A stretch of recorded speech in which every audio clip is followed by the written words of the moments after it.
Channel 9's Damani Lewis is live from Charlotte Douglas. Okay, Damani, we've been watching you since 4:30 this morning. Any updates you can give us? Well, Dinesh, just in the last 15 minutes, breaking news, American has actually lifted the ground stop that was in place for hours. But here at Charlotte Douglas, we're still seeing the impacts here. You can see this is at checkpoint 1 at the TSA checkpoint line. Now, you can still see a long line of people here, travelers here, looking to get on their flights this morning. It has been quite the issue out here. Now, American tells us, now the issue for them earlier today was it's not actually checking in.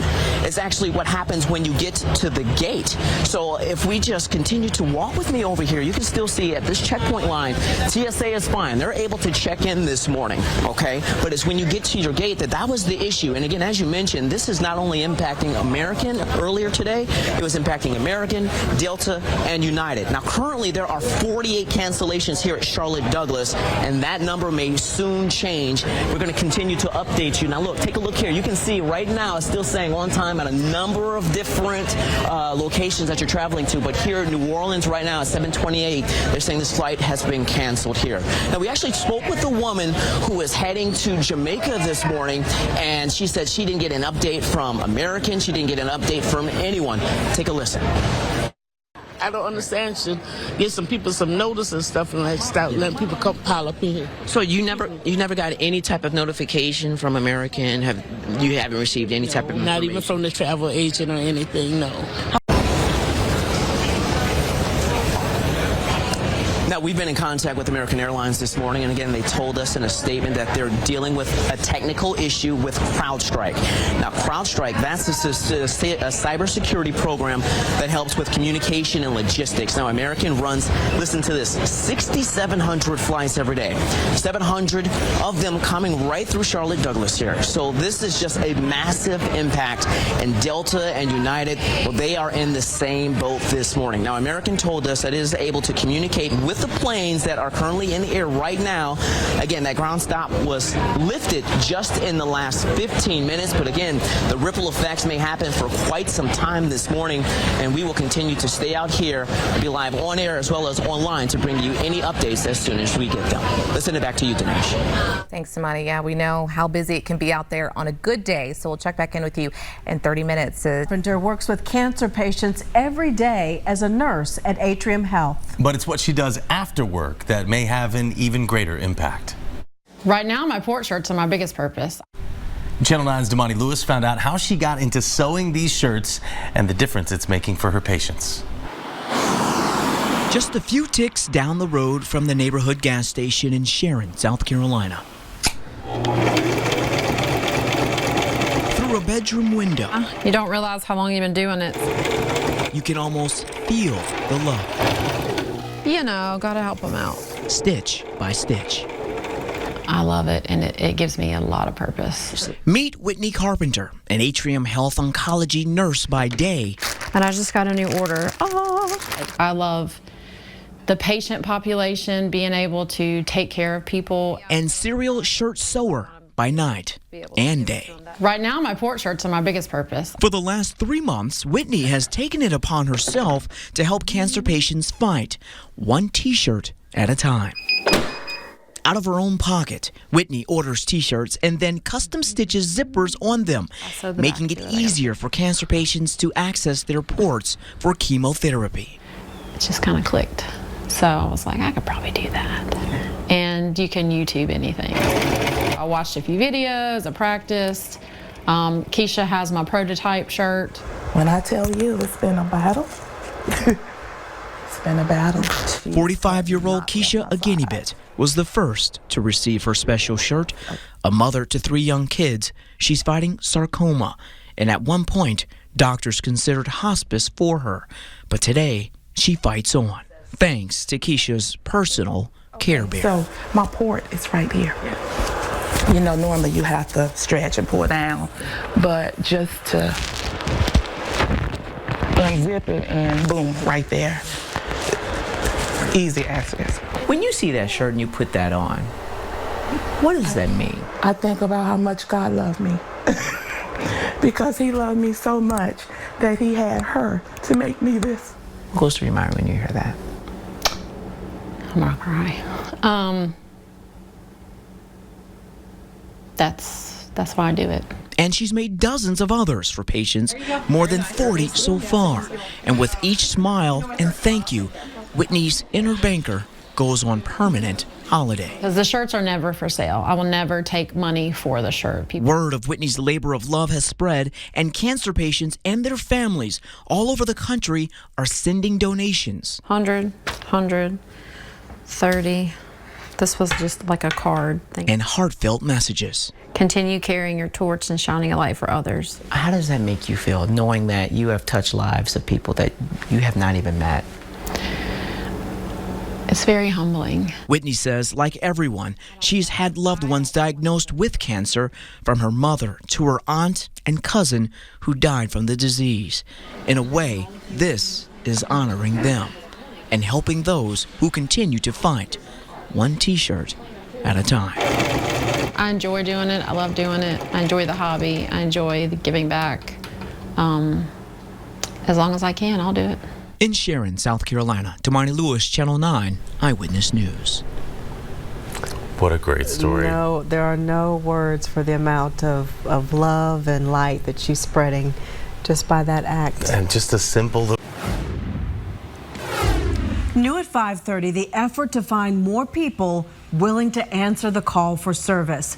The Charlotte Fire Department wants to add 150 to 200 new recruits this month. It is not an easy process. Recruits have to pass a series of tests, including one that tests their physical strength. Channel 9's Damani Lewis volunteered to give it a try while learning about the mission to serve.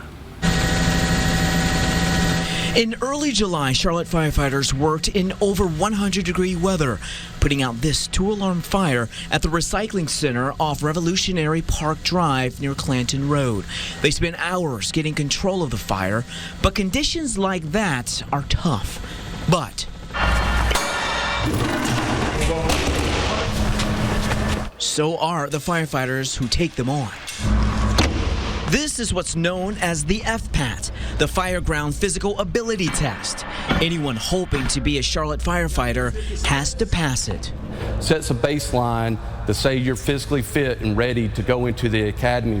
Battalion Chief John Lipsack remembers when he took this test. It was 18 years ago. He was a young recruit. There's no more rewarding career that you can do. The largest fire department between D.C. and Miami on the East Coast, and we're a true all-hazards fire department here. Now, Charlotte Fire needs more people willing to suit up. Through attrition of retirement and adding new stations, we're adding ladder 20, ladder 17, engine 44. We can't throw the money at you like the private industries do, but the private industry isn't going to provide you the rewarding career like working for Charlotte Fire will. The department needs to hire 150 to 200 new firefighters. We wanted a better idea of what it takes, so with the help of Charlotte Fire Captain Grant Thomas. The vest is 50 pounds. And then, again, this simulates the weight of your gear. Correct. I was put to the test. Captain Thomas showed me the ropes. Then we'll come here, we'll grab our sledgehammer, and we'll hit this block down here. We'll switch hands, hit it the other way. Now, what does this simulate right here, hitting this? Potentially breaching a wall. So we've got a fire behind the wall. We've got people behind the wall we need to get to. So we'll climb and obviously simulate climbing a ladder. So we're going to crawl down to this little red box. Why did you decide to become a firefighter in general anyway? Like every little kid, they want to be a firefighter. I just never grew out of it. Saw one of my childhood friends' homes go up in flames when I was younger, and I think that was a spark that kind of said, hey, Grant, this might be what you want to do. All 10 stations must be completed in 8 minutes or less, and there's no running. All right, let's give this a shot. Let's go.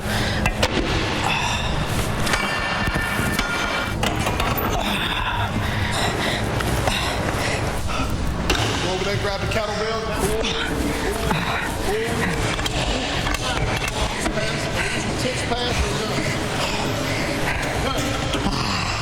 Finishing just over 6 minutes and 30 seconds. You passed. A passing grade. This is something that you truly have to be physically fit to do. Now, firefighters are hoping others will take a deep breath, step up to the challenge, and embrace what they say is a life-changing career. At the end of your career, you're going to be able to say, I helped somebody. In Charlotte, Damani Lewis, Channel 9 Eyewitness News. Think we'll be looking for a new morning anchor, or he's going to just do that? Damani is definitely in great physical shape. Yeah. He's a marathon runner. Could easily be a firefighter, so, yeah. Yeah, that was a great example. So hopefully someone's inspired to sign up. Yeah, every firefighter has to pass the FPAT every year. Applicants also pass a written test and a background check. Starting salary for a trainee is just over $55,000, so it pays pretty well too. Tonight's commissioners meeting. We invite you to check back with Channel 9 tonight for that decision. February is Heart Awareness Month, and Nabj Health is using an innovative new tool to keep your heart healthy. Yeah, this is pretty cool. Doctors are using new 3D technology to help catch irregular heartbeats as soon as possible, and I got a chance to see it firsthand. How are you doing this morning?